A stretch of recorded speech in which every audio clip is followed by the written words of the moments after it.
नमस्कार, मैं हूं आपके साथ गौरव राजेंद्र। बुलेटिन की शुरुआत करते हैं। दुर्ग से खबर है, जहां पर वंदे मातरम की 150वीं वर्षगांठ मनाई गई। जिला पंचायत सभागार में कार्यक्रम का आयोजन किया गया, जहां दुर्ग कलेक्टर अभिजीत सिंह के साथ मौके पर जिला पंचायत सीईओ बजरंग दुबे और पंचायत अध्यक्ष सरस्वती बंजारे उपस्थित थे। और इस अवसर पर प्रधानमंत्री नरेंद्र मोदी वर्चुअल माध्यम से वंदे मातरम के नाम संदेश दिया। वहीं आपको बता दें कि वंदे मातरम के रचयिता बंकिम चंद्र चटर्जी ने इन्होंने अपने किताब आनंद मठ में भी इसका जिक्र किया है। संबोधन में प्रधानमंत्री ने कहा कि वंदे मातरम ये शब्द मां भारती की साधना है, आराधना है। वंदे मातरम ये शब्द हमें इतिहास में ले जाता है और हमारे वर्तमान को नए आत्मविश्वास से भर देता है। साथ ही भविष्य को ये नया हौसला देता है कि ऐसा कोई संकल्प नहीं है कि सिद्ध ना हो और ऐसा कोई लक्ष्य नहीं है जिसे हम भारतवासी पा न सकें।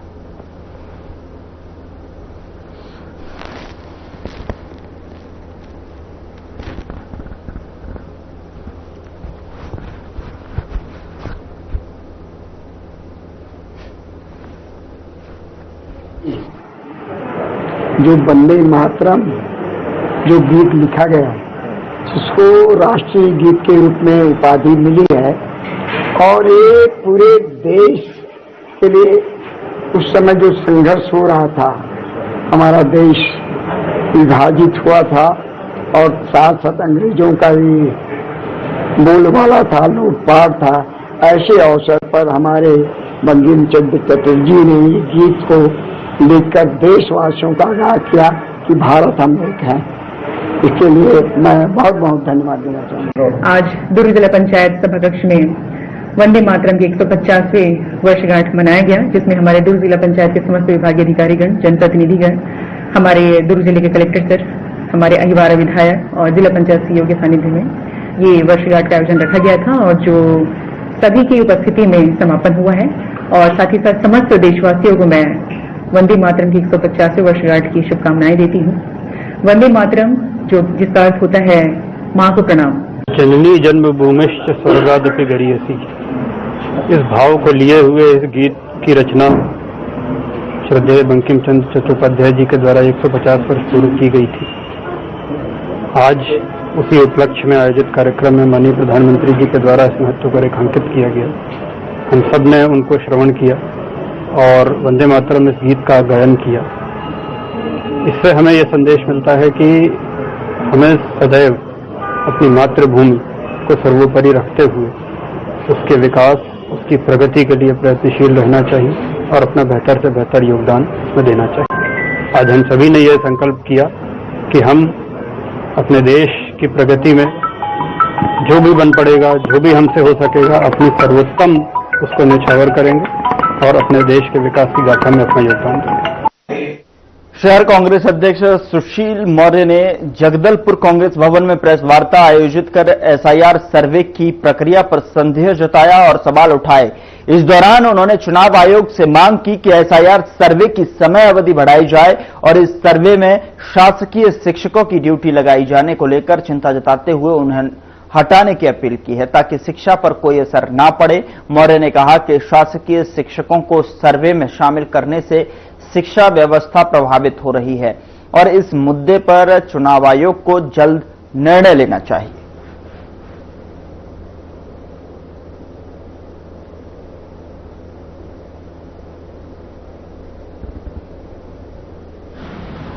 जो छत्तीसगढ़ में भी चालू की गई है, यह समय नहीं है इस प्रक्रिया को पूर्ण करने का, क्योंकि अभी धान कटाई का समय भी है और जिसमें ड्यूटी लगाई गई है अधिकांशतः शिक्षक है।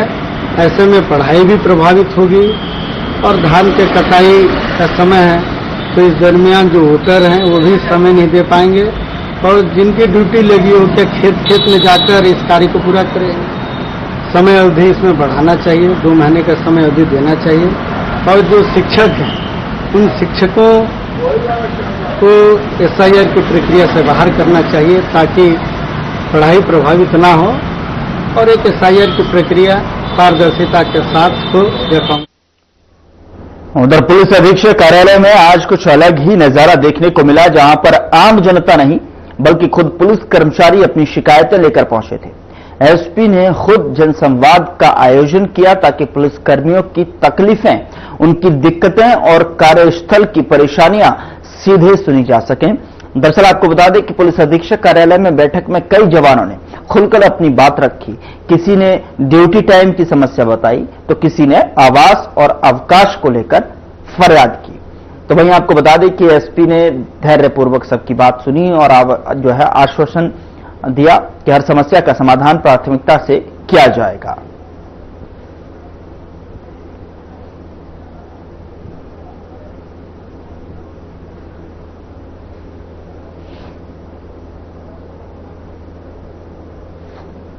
किया गया है कि प्रत्येक शुक्रवार को 11 बजे पुलिस वाले कर्मचारी जिनकी जो भी गुजारिश होती है या उनके परिवार वाले तो निर्धारित समय पे आके हमारे समक्ष प्रस्तुत हो सकते हैं और उनके जो भी गुजारिश होगी उसका निराकरण किया जाएगा। इसके पीछे सोच ये थी कि जो थाने के कार्य भी इसमें प्रभावित ना हो ताकि प्रार्थियों को भी बहुत ज्यादा वेट ना करना पड़े अगर कभी विवेचक या कहीं बाहर है तो, और जब भी पुलिस वाले अपने पुलिस अधीक्षक से मिलना चाहें तो वो सही टाइम पे उनके लिए अवेलेबल हो। इसलिए प्रत्येक शुक्रवार को 11 o'clock यहाँ पे जो भी है वो पेश हो सकता है। ज्यादातर किस तरह की फरियाद देखने मिलती है क्योंकि आप विभिन्न तरह की उसमें फरियादें होती हैं, कुछ तो ट्रांसफर्स को लेकर के होते हैं, कुछ छुट्टियों को लेकर के होते हैं, कुछ और अपनी छोटी मोटी समस्या को लेकर होते हैं, हाउस अलॉटमेंट को लेकर होते हैं। तो इस प्रकार की कोई समस्या देखने को आती है।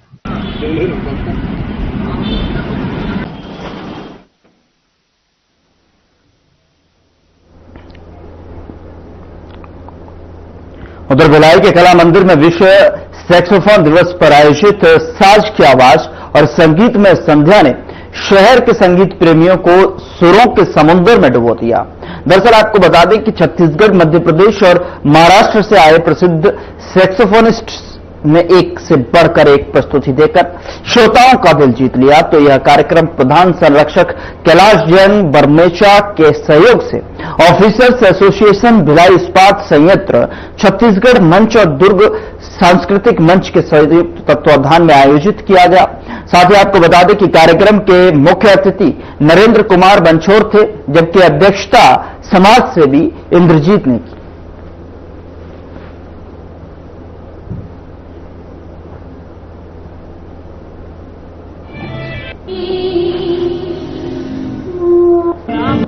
विश्व सैक्सोफोन दिवस मनाया जाता है। ये कार्यक्रम भिलाई इस्पात नगरी के कुछ हमारे जो संगीत प्रेमी उनके लिए एक ऊर्जा की लहर लेकर आया है, क्योंकि सैक्सोफोन सुनना और सैक्सोफोन के बजाने वालों को अगर जोड़ दिया जाए तो यह कार्यक्रम आज कला मंदिर में, जो कई समय से कला प्रेमियों के लिए एक मंदिर है, और उस मंदिर में यह कार्यक्रम आज हो रहा है हमारे operation Bhilai steel plant, Chhattisgarh मंच, दुर्ग सांस्कृतिक मंच के माध्यम से। और अच्छे कलाकारों की प्रस्तुति, जो भिलाई दुर्ग के अच्छे कलाकार और बाहर से भी मध्य प्रदेश, महाराष्ट्र से जो कलाकार आए उनकी प्रस्तुतियां हैं और बहुत ही अच्छी प्रस्तुतियां।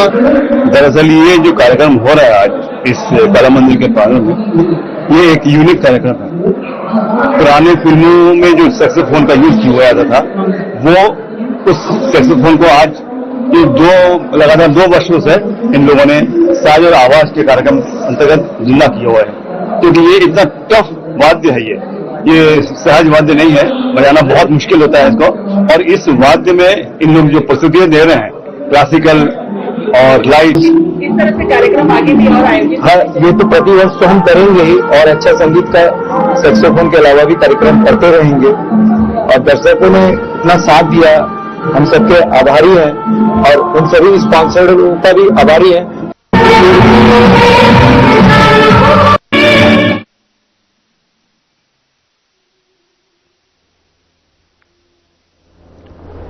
उधर बीजापुर जिले के बैरमगढ़ ब्लॉक के अंदरूनी इलाकों आंदवाड़ा और बिरिया भूमि में शिक्षा की स्थिति बेहद चिंताजनक है। दरअसल आपको बता दें कि शिक्षा विभाग के नियमों की अनदेखी और शिक्षकों की लापरवाही से इन क्षेत्रों के बच्चे आज भी गुणवत्तापूर्ण शिक्षा से वंचित हैं। हमारी एक खास रिपोर्ट देखिए।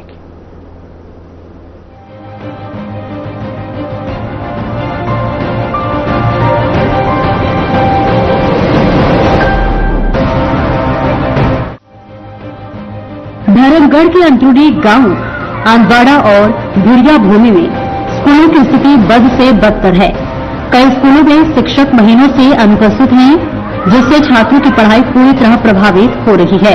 ग्रामीण इलाकों में शिक्षा का अधिकार कागजों तक सीमित कर रह गया है। स्थानीय लोगों का कहना है कि शिक्षा विभाग के अधिकारी समय समय पर निरीक्षण नहीं करते। लापरवाही का आलम यह है कि बच्चों को रोज स्कूल तो भेजा जाता है, लेकिन कक्षाएं नियमित नहीं लगती। ग्रामीणों की शिकायतों के बावजूद अब तक प्रशासन की ओर से कोई ठोस कदम नहीं उठाया गया है। अधिकारी भी इन इलाकों की निगरानी में नाकाम साबित हो रहे हैं। इस वक्त बीजापुर जिला का बहरामगढ़ ब्लॉक का जो ब्रियाभूमि पंचायत है, उस क्षेत्र में मैं ब्रियाभूमि के पास इस वक्त मौजूद हूँ। यहाँ के जो जितने भी आश्रम स्कूल्स हैं वो कैसे संचालित हो रही है और क्या वास्तव में जो शिक्षक है रोजाना बच्चों को शिक्षा देने के लिए पहुंचते हैं कि नहीं पहुंचते, इसकी जांच पड़ताल करने के लिए हम लोग इस क्षेत्र में हमारे एक दल यहाँ पे पहुंचा हुआ है। और इस वक्त मैं ग्राम पंचायत का ब्रियाभूमि बहरामगढ़ का जो अतिरिक्त कक्ष निर्माण है, यहाँ पे जो स्कूल है, यहाँ पे केवल शिक्षा दूत है, उसके माध्यम से ये जो स्कूल चल रहा है। जो और जानकारी मिल रहा है कि यहाँ पे 2 शिक्षक है, लेकिन एक शिक्षक वो गायब रहते हैं। क्यों गायब रहते हैं, वो कहाँ हैं और वो पढ़ाने क्यों नहीं आते, इस क्षेत्र की हालत अब देखेंगे। एक आश्रम की जो बच्चे जिस प्रकार बता रहे थे, लेकिन वो हिंदी नहीं जानते, गोली से बात करते नजर आ रहे थे कि उनका क्या स्थिति है। वह उनके बच्चे जिस प्रकार हिंदी बोलने भी नहीं सीखे हैं और किसी का नाम तक बोलने नहीं जानते और शिक्षक का नाम भी नहीं जानते, कौन शिक्षक आता है और पढ़ाता है। इस हालात में शिक्षक 70, 80, 90 हजार वेतन लेने वाले शिक्षकों का ये व्यवहार शिक्षक को कैसे मजबूत करेगी। हमारे साथ शिक्षा दूत जुड़ा हुआ है इस ब्रियाभूमि डालर का जो स्कूल है वहां पे पढ़ाते। सर, आपका शुभ नाम क्या है? पंकज कुमार पुड़ियामी जी। पंकज पुड़ियाम जी, ये जो आश्रम स्कूल है आपका, कौन सा मिडिल है कि प्राइमरी? प्राथमिक शाला डाले। प्राथमिक। यहाँ कुल कितने छात्र हैं आपके? 35 जी। यहाँ पे कुल कितने शिक्षक हैं? 2 है, मैं हूँ और एक अर्जुन। वो कहाँ रहते हैं? ये अभी तो कोटा के भी महाधिक्षक है। आते हैं कि नहीं? जी, महीना में 1 बार आते हैं। महीना में 1 बार? जी। तो उनको तो पढ़ाने का जो आधा पहाड़ तक आके रोजाना पढ़ाने का रहता है, वो ये नहीं करते हैं? तो नहीं है। तो आप अपना पे डाटा कहाँ जमा करते हैं? कौन जमा करते हैं? CSC का। CSC कौन है? ये सरवाणी याद। जी।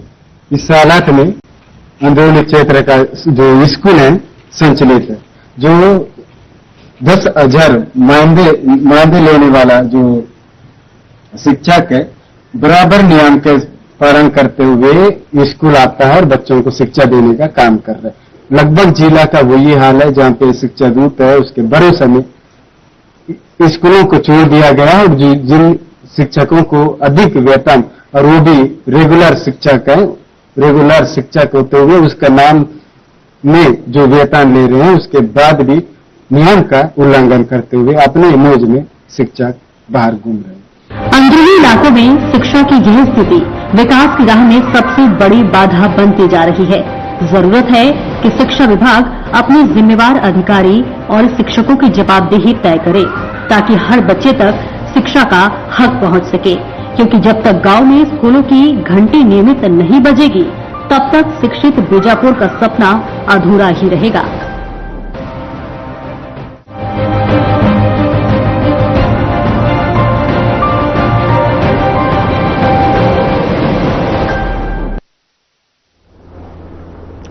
उधर कांकेर जिले के नगर पंचायत में पखांजूर में बना राम वाटिका झाड़ियों में तब्दील हो गया है। दरअसल आपको बता दें कि शाम के समय जब लोग भ्रमण के लिए जाते हैं और तो उन्हें निराशा होकर लौटना पड़ता है, क्योंकि नगर में बना राम वाटिका मेंटेनेंस के अभाव में झाड़ियों में तब्दील हो गया है। रिपोर्ट देखिए।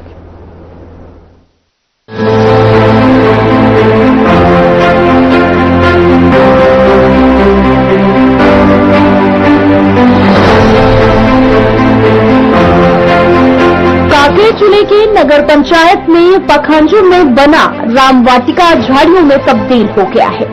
शाम के समय जब लोग भ्रमण के लिए आते हैं तो उन्हें निराश होकर लौटना पड़ता है, क्योंकि नगर में बना राम वाटिका मेंटेनेंस के अभाव में झाड़ियों में तब्दील हो गया है।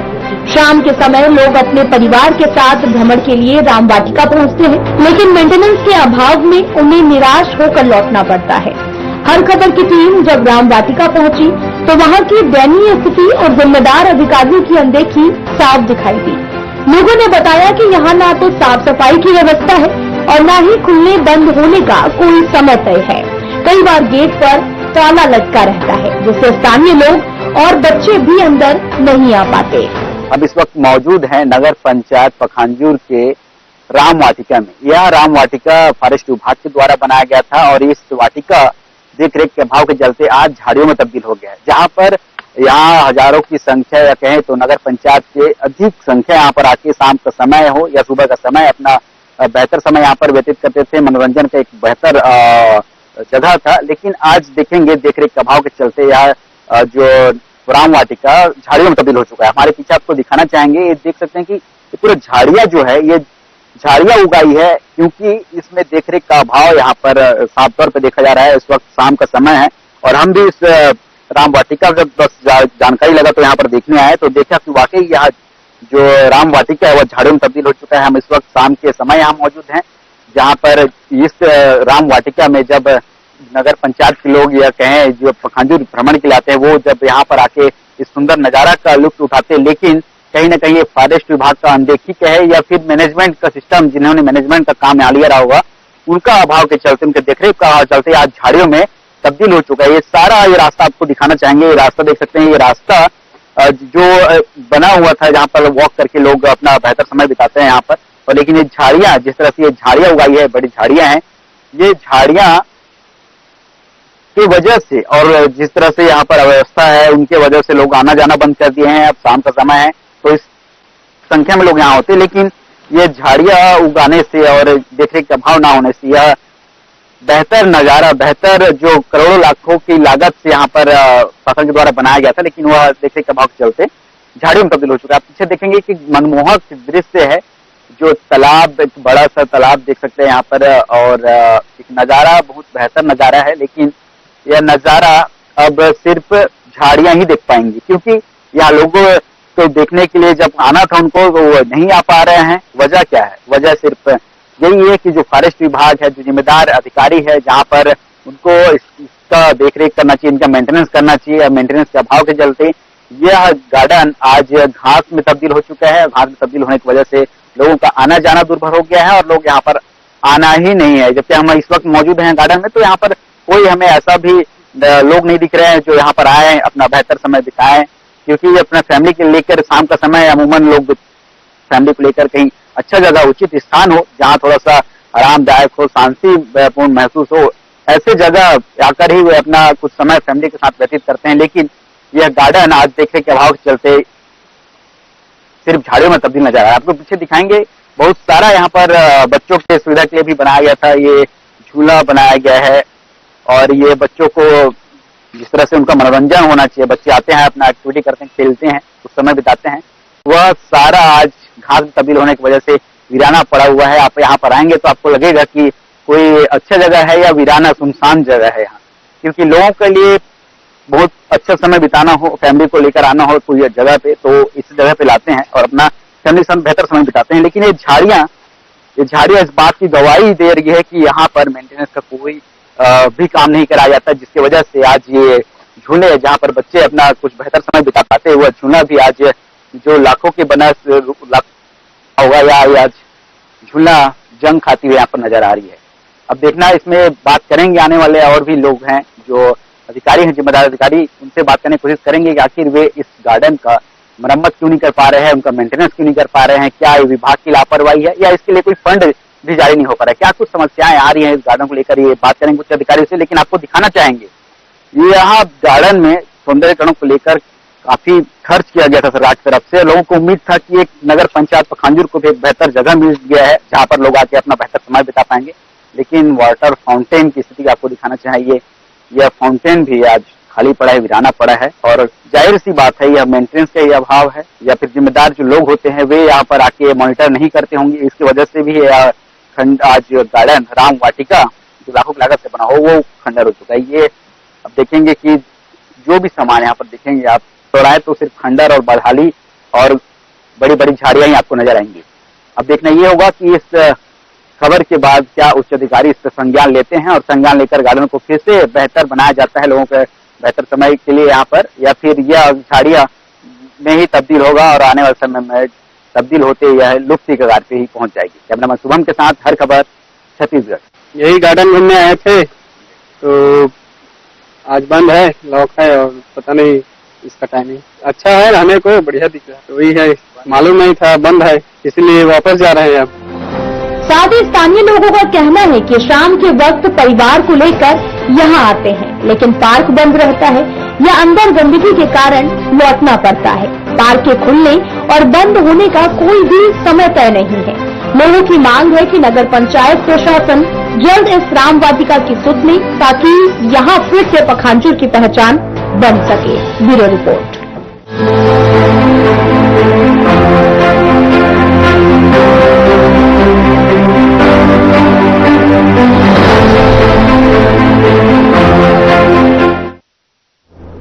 उधर छत्तीसगढ़ में अग्रवाल समाज और सिंधी समाज के आराध्य देव विवादित टिप्पणी करने वाले अमित बघेल के खिलाफ सक्ती में भी विरोध प्रदर्शन शुरू हो गया है।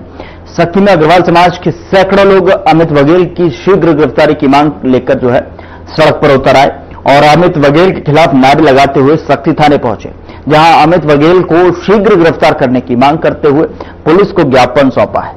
साथ ही आपको बता दें कि सक्ती के अग्रवाल समाज के अध्यक्ष श्याम सुंदर अग्रवाल ने कहा है कि अमित बघेल ने हमारे पूर्वजों के बारे में अपशब्द बोला है, उनका अपमान किया है, जिसे हम कभी बर्दाश्त नहीं करेंगे। अमित बघेल छत्तीसगढ़ में लोगों के बीच जहर घोल रहा है और इसके पीछे उसकी कोई बड़ी साजिश है। सरकार को भी इस पर शीघ्र कड़े कदम उठाने चाहिए।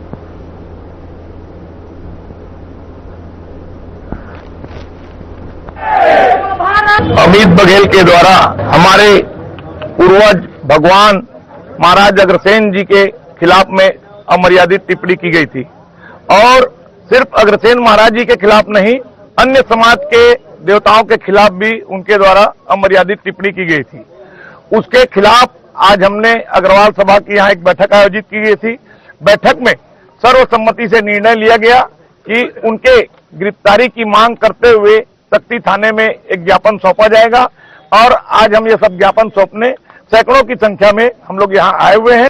हमने ज्ञापन सौंपा है और साथ ही साथ यदि उनकी गिरफ्तारी शीघ्र नहीं होती है तो चरणबद्ध उग्र आंदोलन भी किया जाएगा। छत्तीसगढ़ को जातिवाद में बांटना चाह रहा है, यह किसी साजिश का बहुत बड़ा हिस्सा है जो यहाँ की भोली भाली जनता को जातिवाद के गर्द में ढकेलना चाह रहा है और सरकार से मेरा अनुरोध है इनके मंसूबे पर कहीं भी कामयाब होने न दें।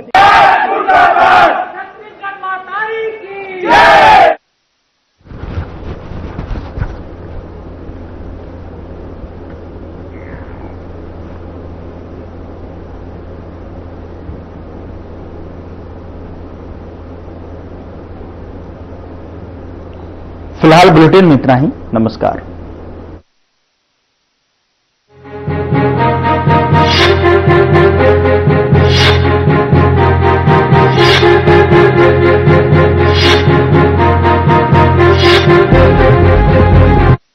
लोक सेवा